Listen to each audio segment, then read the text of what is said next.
What's going on, guys? I'm Steve. Welcome back to the channel. Welcome back to another video. If it's your first time stopping by the channel, hit that subscribe button. Trust me, you won't regret it. You're a returning subscriber as always, guys. Welcome back. And I do appreciate the support. Guys, listen. A Detroit neighborhood was in shock, recently. And a family has been in mourning and had their lives turned upside down after the murder of their son. And, suspects are still at large. And it's a messed up thing out there in Detroit, Michigan. Shout out Detroit. This young man right here, well, he's not young, but, is 28-year-old Jermaine Fairley of Detroit's West Side. Ladies and gentlemen, this man went to a funeral for a family friend and a repast and never returned. I'm going to show you this video, this news article, and I hope they catch who did this, because a couple of things really upset my heart. The fact that he went to a funeral to pay respect to the dead and wound up dead himself. And number two, the way people treated this whole situation. This street code culture and all that stuff is the downfall of us as a people in this nation. Check this out. A grieving mother who wants justice for her son is speaking out tonight. Jermaine Fairley was shot to death last weekend before his body turned up in a sewer several days later. Tonight, 7 Action News reporter Ruta Alcenaida tells us his heartbroken mom wants answers. This right here is where Jermaine Fairley's body was found last Friday on Tyler and Sussex on Detroit's West Side. Now the family is left wondering how someone could do something so cruel to the father of 5. You took a family man that had 5 kids, and they're not grown, they're babies. 5 babies that's gonna grow up in this world that's not gonna know their fathers. As Tamika Fairley stands with 3 of her son Jermaine Fairley's young children and his brother Jermaine, she's left wondering how this family will move forward without her beloved son. So we had 28 years, good years with him.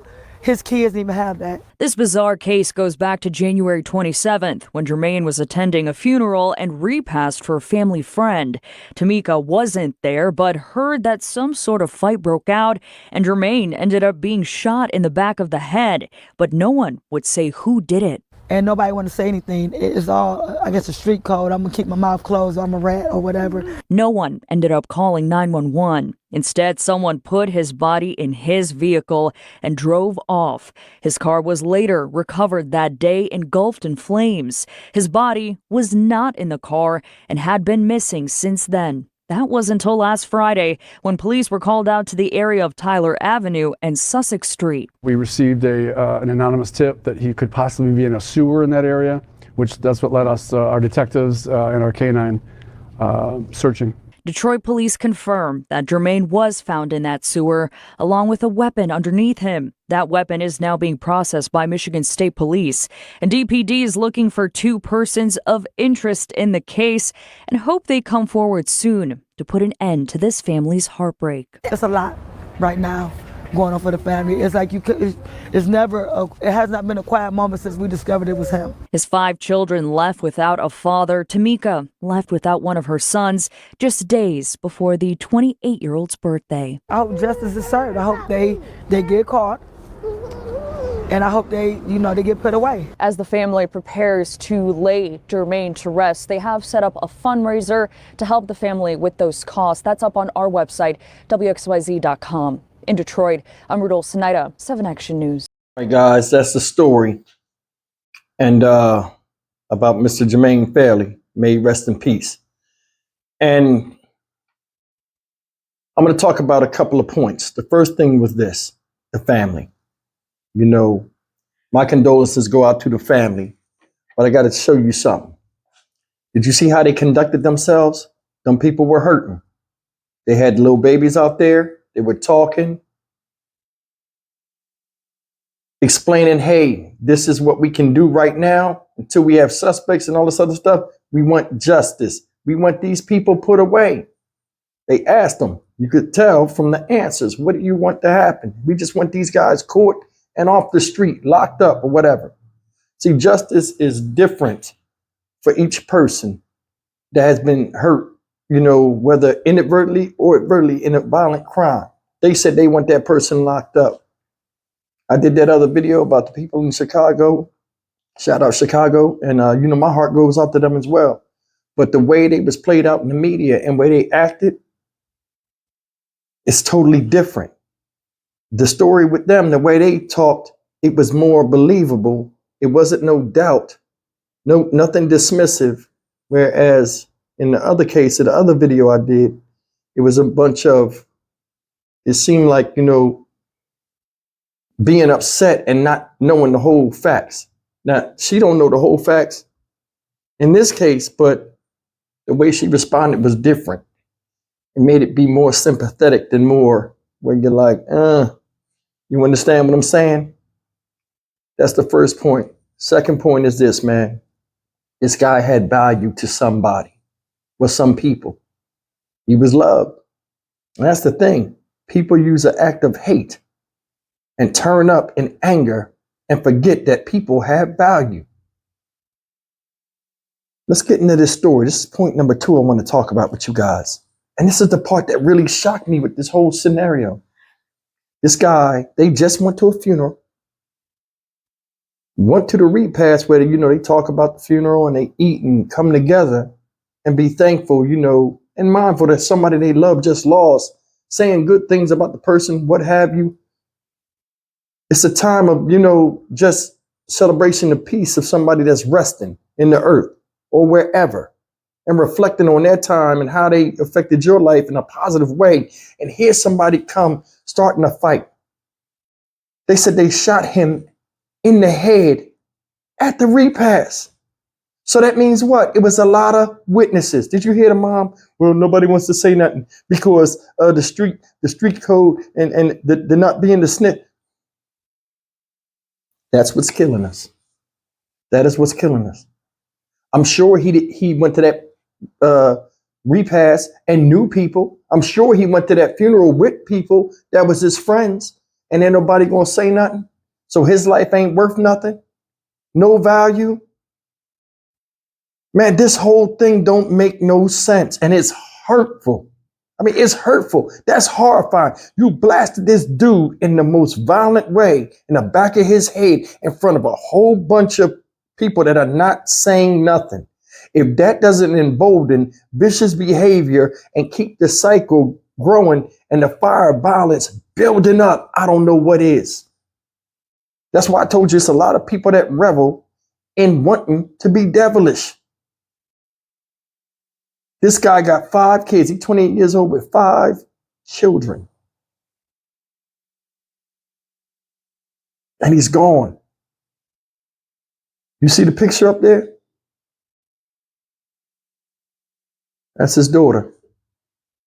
I bet she loved her dad like mine loves me. She probably was close to her dad, like mine is to me. And to have him abruptly disappear, what do you think it does to her world? Did you see the other 3 babies? They look just like him. Just like him. What about them? And they was all like around the same age, which I don't understand. We're not going to talk about that, but still important all the same. A vital part of them has died and they don't even know it. And that's not worth opening your mouth and doing the right thing. And that's what I'm talking about. It's like,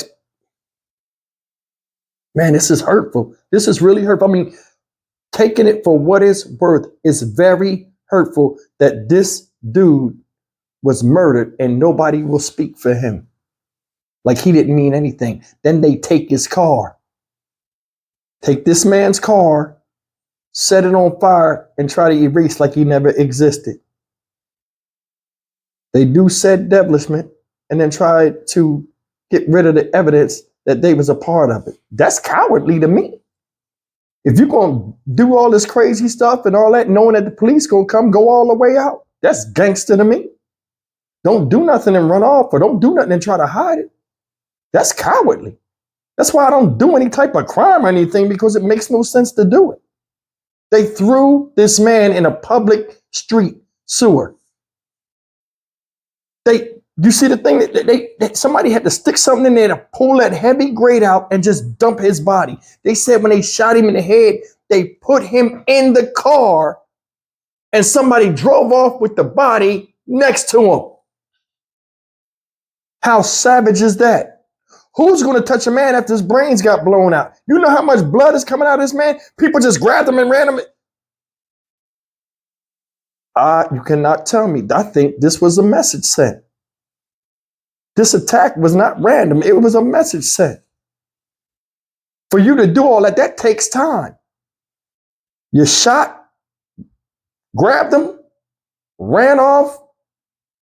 And I think no one person did that dead weight of picking a man up. Ain't no one person drag somebody without nobody seeing. But then again, they see and they ain't saying.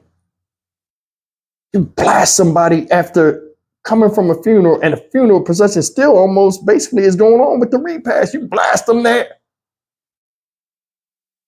Can't tell us some of us are trained to hate each other. Seriously. We'll put our hatred and dissatisfaction with ourselves on somebody else after a disagreement when we can't put it into us and fix our present situation that we don't like.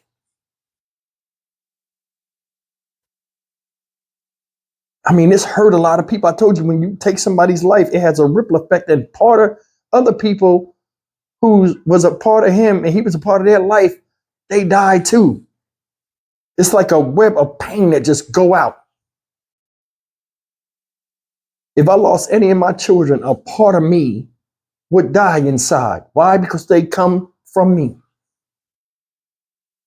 Think about that.